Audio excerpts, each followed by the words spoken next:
Hello കൂട്ടുകാരെ, എല്ലാവർക്കും സുഖമാണല്ലോ അല്ലേ? അപ്പോൾ നമുക്കിന്നൊരു പേപ്പർ ക്രാഫ്റ്റ് നോക്കിയാലോ? ഒരു സ്കെയിൽ എങ്ങനെ ചെയ്തെടുക്കാമെന്ന് നോക്കാം. നമുക്ക് പേപ്പറിൽ പോയി കാണുന്ന അളവിൽ ഇതുപോലെ പേപ്പർ കട്ട് ചെയ്തെടുത്ത് രണ്ടായി മടക്കിയെടുക്കാം. മടക്കിയതിന് ശേഷം നമുക്ക് സൈഡിൽ ഒടിച്ച് കൊടുക്കാൻ ഇതുപോലെ പാറ്റേണിൽ ഒരു പേപ്പർ കട്ട് ചെയ്തെടുക്കുന്നുണ്ട്. ഈ പാറ്റേണിലാണ് കേട്ടോ ഞാൻ കട്ട് ചെയ്തെടുക്കുന്നത്.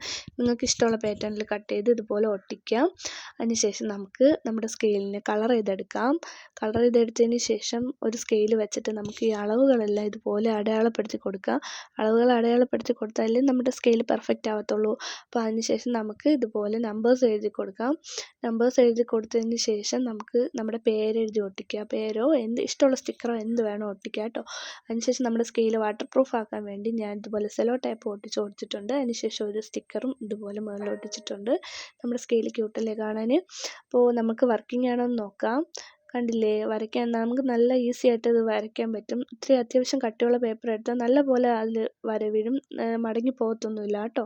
അപ്പോൾ എല്ലാ കൂട്ടുകാരും ഇത് ട്രൈ ചെയ്ത് നോക്കണേ. എന്നിട്ട് അഭിപ്രായങ്ങൾ കമൻറ്റ് ബോക്സിൽ പറയണേ. അപ്പോൾ അടുത്ത വീഡിയോയിൽ കാണാം. Tata, bye bye, see you soon.